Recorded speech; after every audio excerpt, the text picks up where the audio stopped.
I'm not sure exactly what the outcome will be, but definitely not good. You guys won't believe why this is coming up again now. Because I'm from the States, you don't grow up with the same understanding of the royal family. Well, that's just not true. Meghan Markle's past wasn't hidden because it was dramatic. It was hidden because no one was looking yet. I didn't know much about him. Well, that's just not true. According to people familiar with elite social circles, anonymity can be a kind of cover. And when that anonymity disappears, the past gets heavier. Old photos, old environments, old connections that never mattered before suddenly start to carry meaning. And once that happens, the story stops being easy to control. But it's very disturbing what Ghislaine says about Meghan, that Meghan was part of that ring. Why else would Virginia Roberts call her as a witness? Why else? According to multiple accounts now being quietly re-examined, images long believed to be erased or scrubbed from circulation have resurfaced. These photographs are described as unsettling not because of what's obvious in them, but because of what they confirm: presence, proximity, environment, and most importantly, context. For years, these images were allegedly removed from archives, made difficult to license, quietly sidelined without explanation. That alone raises a question, because institutions don't erase confirmable material unless someone, somewhere, decided it carried risk. There's this new article that came out that reads Meghan Markle's CV included adult entertainment and entertaining guests for Jeffrey Epstein. Media databases don't just forget things accidentally. Someone has to choose silence. Here's where the story starts to feel different. According to people familiar with how these environments operated, the Epstein network wasn't one place or one event. It was an ecosystem, elite gatherings, private travel, invitation-only spaces where discretion wasn't requested, it was expected. And the resurfaced images allegedly place Meghan Markle inside that ecosystem, not as a headline guest, not as a central figure, but as someone present, and presence matters. Do I have any doubt that Rachel Meghan Markle was a call girl? Of course not. I don't have any doubts whatsoever. I believe that she's been protected not because of who she is, but because of the connections of the people that put her there. A photograph alone doesn't accuse anyone of wrongdoing, but it does anchor a timeline. It removes plausible deniability. It connects names that were previously separated by silence and distance. And when those images vanish, it's rarely about embarrassment. It's about what those images might invite others to remember, confirm, or finally say out loud. According to sources, every time these materials came close to resurfacing, the response wasn't confrontation. It was exhaustion. Let the questions fade. Let the public move on. But time changes leverage. And when silence stops serving the people who once enforced it, context returns. And once context returns, the story can no longer be controlled. You probably think that's the whole story, but it's not even close. Meghan Markle being part of this whole ordeal, I believe she's a nobody, but she's a nobody who knows who put her there. And this is why things are tricky right now for everybody. And this is why those documents were redacted. Before any of this had a title, before interviews, before palace gates and Netflix deals, Meghan Markle existed in a space that rarely gets examined closely enough: obscurity. And according to source claims, that obscurity wasn't accidental. It was functional. In elite social environments, being unknown is often more valuable than being famous because anonymity doesn't trigger questions. No one tracks your movements. No one logs your invitations. No one asks who paid for the flight or why you're in the room. You simply blend. Sources familiar with those circles describe how private events, lifestyle launches, and invitation-only gatherings thrive on that exact dynamic. People drift in and out, names go unrecorded, and faces are remembered only if they later become important. People like Meghan Markle or Jeffrey Epstein don't just suddenly pop out of nowhere. And if they do, it's because they're planted there. We know that Meghan Markle, sure, she went after Harry, but she had help getting there. According to claims, during this period, Meghan moved through those spaces without scrutiny, not because she was powerful, but because she wasn't. That lack of visibility acted as a shield. And it explains why documentation was sparse, why photographs weren't labeled, why names weren't attached at the time. The danger didn't exist yet. That came later, once her profile changed. One location keeps coming up in these accounts, and it's one that's been quietly overlooked for years because it presents itself as harmless: Soho House. According to people familiar with how access worked, Soho House wasn't just a members club. It was a corridor, a controlled social pipeline connecting finance, media, royalty-adjacent figures, and Hollywood power brokers under the cover of creativity and informality. Invitations were currency. Being present implied approval. In 2015, Meghan Markle was reportedly flown to Istanbul for the opening of a Soho House location. Ghislaine Maxwell, according to the article, says that she did know Meghan Markle. Let's not forget that Virginia Roberts called her as a witness because she had information about it. At that time, she wasn't a headliner or a draw. According to source claims, she was there to fill space, attend events, maintain atmosphere. But what quietly raised eyebrows later wasn't the invitation itself. It was the scale. International flights, premium accommodations, a level of mobility that appeared, to some colleagues, inconsistent with her acting income at the time. According to claims, even people working alongside her privately wondered how that travel was being funded. No explanations were offered, and none were demanded then. Because in that corridor, asking questions is considered impolite. Belonging is assumed, not interrogated. This is where the timeline starts to feel uncomfortable. According to source claims, Meghan was repeatedly present in New York during periods when Jeffrey Epstein's social calendar was active and when Prince Andrew was also known to be in the city. The significance isn't a single overlap, it's repetition.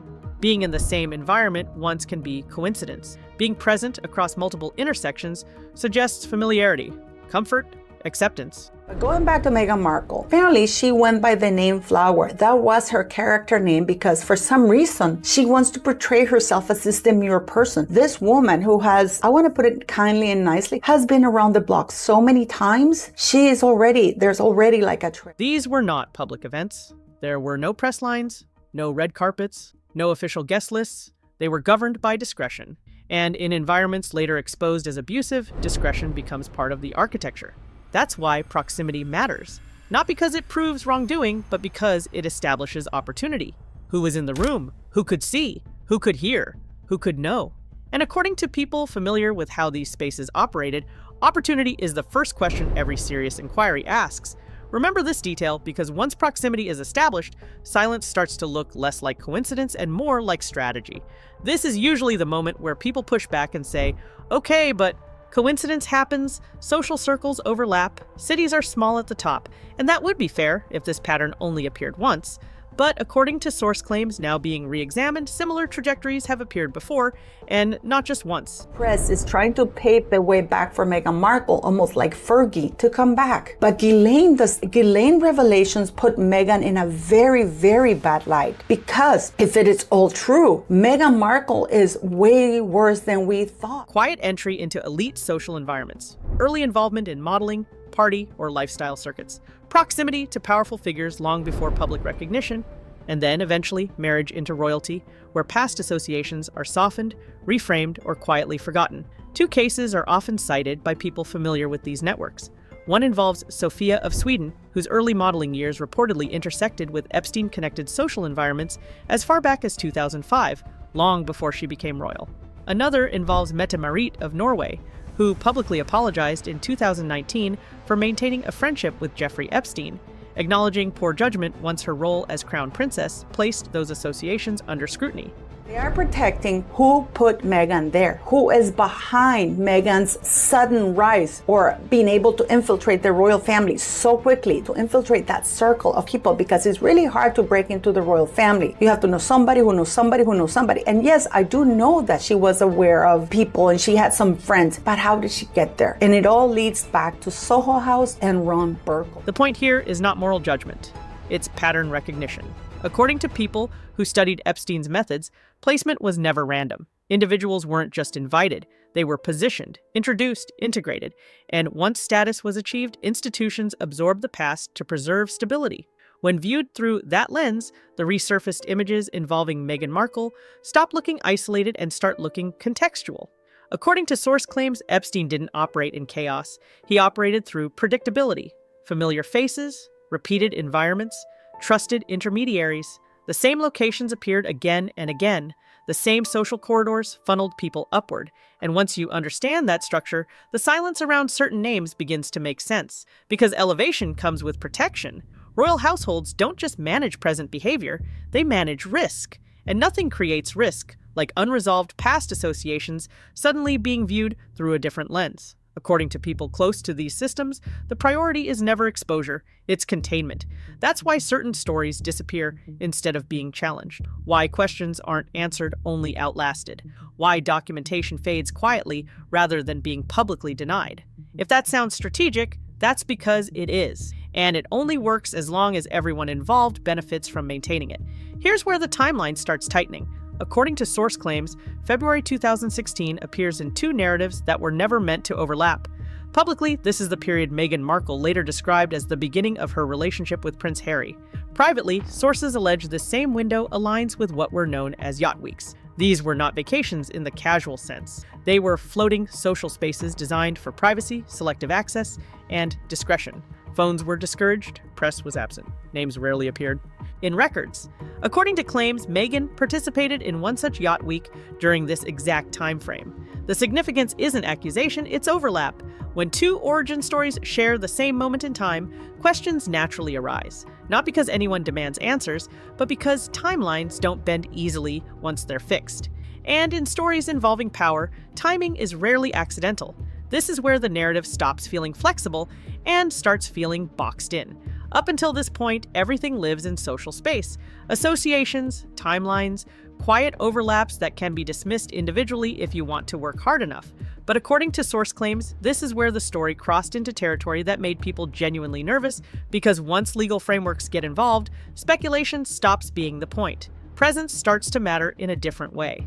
According to court-related accounts that resurfaced after the Epstein cases gained traction, Virginia Giuffre, one of the most prominent accusers in the Jeffrey Epstein investigation, had considered calling Meghan Markle as a potential witness in her civil case involving Prince Andrew, not as a defendant, not as an accused party, but as someone who may have had proximity to the same social environment.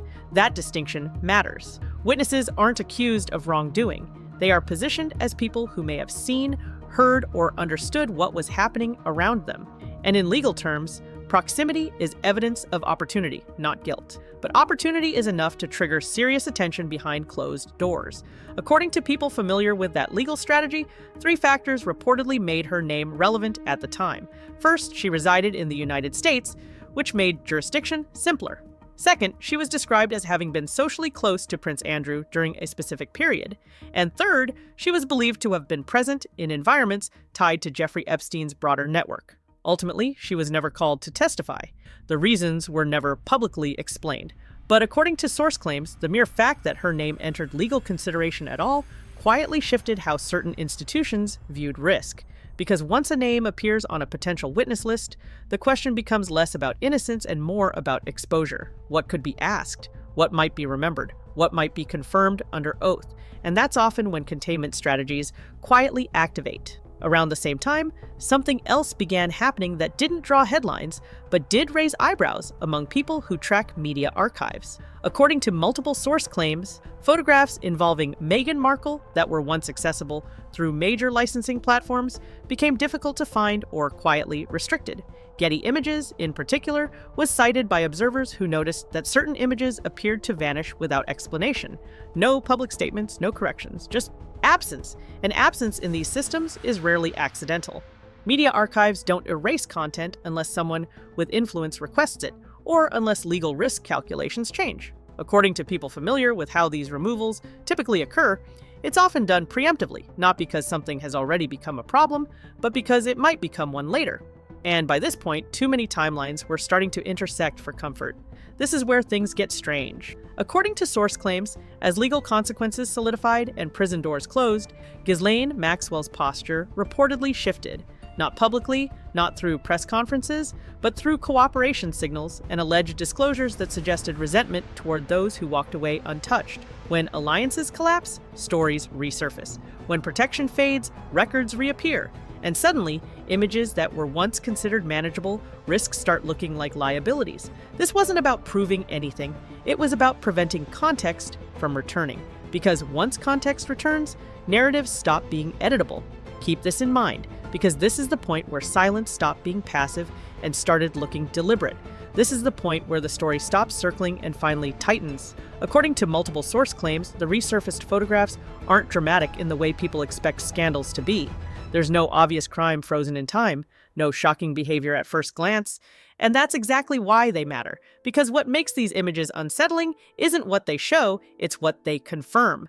Who was present, where the setting was, and who else is known to have occupied those same spaces during that exact period. Context does the work here, not spectacle. These images allegedly place Meghan Markle inside environments long associated with Jeffrey Epstein's social ecosystem, not once, not accidentally, but in a way that anchors her physically within a network that, years later, was exposed as abusive, protected, and strategically insulated. And once physical placement is established, plausible deniability starts to shrink fast. According to people familiar with how these images were handled, the real issue wasn't public outrage, it was institutional exposure. A photograph doesn't accuse, but it invites questions. Who introduced whom? Who vouched? Who shared space? Who normalized the environment by being there?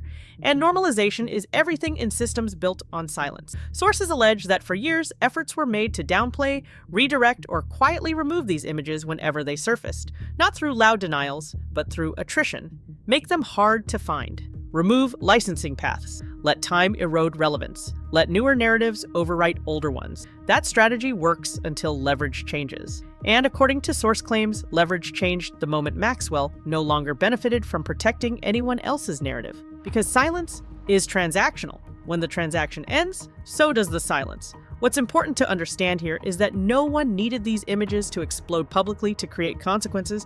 Their mere existence altered internal risk assessments. According to people close to institutional decision-making, once confirmation of proximity exists, the concern becomes cumulative. One image leads to memory. Memory leads to corroboration. Corroboration invites testimony, and testimony can't be scrubbed. That's why images are treated like pressure points. They don't accuse, they threaten alignment. They force institutions to ask whether defending silence is still worth the cost. And according to claims, by the time these photographs re-entered circulation quietly, the answer had shifted. This is also where the broader pattern comes back into focus. According to source claims, Epstein's operation wasn't built on secrecy alone. It was built on social proof, the presence of respectable faces, familiar figures, people whose reputations signaled safety. That's how environments normalize themselves, and when individuals later achieve elevated status, those environments gain retroactive legitimacy, until they don't. Once exposure happens, every familiar face becomes a question mark, not because they're accused, but because they were there. And being there becomes impossible to explain away when the record stops cooperating. At this point, the story stops being about whether something can be proven and starts being about why so much effort went into making sure certain things were never seen again. Institutions don't erase material unless it carries risk. They don't preemptively manage optics unless they anticipate scrutiny. And once that kind of management begins, it signals one thing clearly. The past wasn't forgotten, it was being held. And now, it's no longer fully controllable. Once these details started circulating again, according to source claims, the shift wasn't public, it was internal, quiet, strategic. This is the phase where institutions don't argue facts, they manage exposure. According to people familiar with how these situations are handled, there's a clear difference between denial and containment. Denial invites questions, containment limits them, and what followed looked very much like the latter. No statements, no clarifications, no explanations, just a noticeable tightening around imagery, timelines, and access. Media outlets didn't suddenly publish exposés. Instead, they stopped asking certain questions altogether. That's often how you can tell something matters. When curiosity disappears overnight, it's usually because someone decided it was safer not to look too closely. And for viewers paying attention, that absence speaks louder than outrage ever could. Behind the scenes, according to source claims, the conversation shifted toward risk rather than narrative. Not is this true, but what happens if this gains traction? That distinction matters because by this point, the story didn't need amplification to be dangerous, it just needed continuity. A few more corroborations, a few more voices willing to connect the same dots. According to people close to the situation, this is when public relations strategies quietly pivot. Instead of building forward momentum, the goal becomes preservation. Protect what exists. Avoid provoking scrutiny. Let the public stay distracted elsewhere. And yet, something changed. Social media responses from insiders became colder. Quiet unfollows appeared, invitations dried up. People who once defended certain narratives stopped engaging entirely. That kind of coordinated silence doesn't happen by accident. It happens when reputational calculus changes. What made this especially volatile, according to source claims, is that the resurfacing didn't arrive as a single leak. It arrived as fragments, a photograph here, a remembered overlap there, a legal footnote that suddenly mattered again. Fragmented exposure is harder to fight because it doesn't present a single target. You can't debunk a pattern by addressing one piece of it, and people close to these systems know that. According to those familiar with industry behavior, this is when the strategy becomes patience. Let interest peak and fall. Let audiences argue among themselves. Let doubt soften certainty on both sides. Because time is still the most effective defense. But here's the problem. Time only works when no one has an incentive to reopen the record. And that incentive, according to source claims, is growing. The moment silence stops benefiting everyone equally, it stops holding. Keep that detail in mind, because it explains why the final consequences didn't arrive with a bang, but with something far more unsettling. This is the stage most people misunderstand, because they expect consequences to arrive loudly. Press conferences, headlines, public reckonings. But according to people familiar with how power actually protects itself, the real fallout is quieter and far more final. It's not about punishment, it's about distance. Once a name becomes associated with unresolved context, institutions don't attack it. They step away from it. Invitations slow, endorsements become cautious, partnerships get quietly reevaluated, and according to source claims, that's exactly what began happening here. Not because anyone proved anything new, but because enough old details returned at the wrong time. Context doesn't need to accuse to destabilize. It only needs to reappear. And once it does, every carefully curated narrative starts carrying extra weight it was never designed to hold. What this story ultimately exposes isn't a single scandal, but a system. A method by which obscurity becomes access, access becomes elevation, and elevation attempts to overwrite everything that came before it. That process works remarkably well until the moment it doesn't. Records don't forget, images don't decay, witnesses don't unremember. According to people familiar with how elite reputations are managed, the most dangerous thing isn't a smoking gun, it's continuity, a timeline that refuses to break. And once continuity returns, the past stops being something you can outgrow. It becomes something you have to live alongside. That's why the resurfaced material mattered so much, not because it shouted, but because it connected. It reintroduced the idea that some chapters were never resolved, only postponed. There's also a broader implication here that goes beyond any single name. According to source claims, Epstein's operation didn't just exploit individuals. It exploited systems that value discretion over accountability and access over transparency. And when those systems succeed in placing people into positions of status, they inherit the burden of everything those people once carried with them. That's not an accusation, it's a structural reality. Once someone becomes symbolic, their past stops being private history and starts being institutional risk.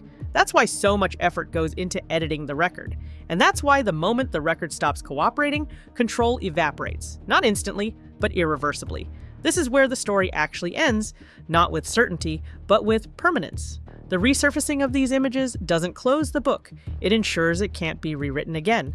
The narrative may continue to evolve, defenses may hold for now, and silence may still be enforced in certain spaces. But the record is no longer clean, it's contextualized, and once context exists, it doesn't disappear just because it's inconvenient. It waits. And for systems built on careful curation, waiting is often the most dangerous thing of all.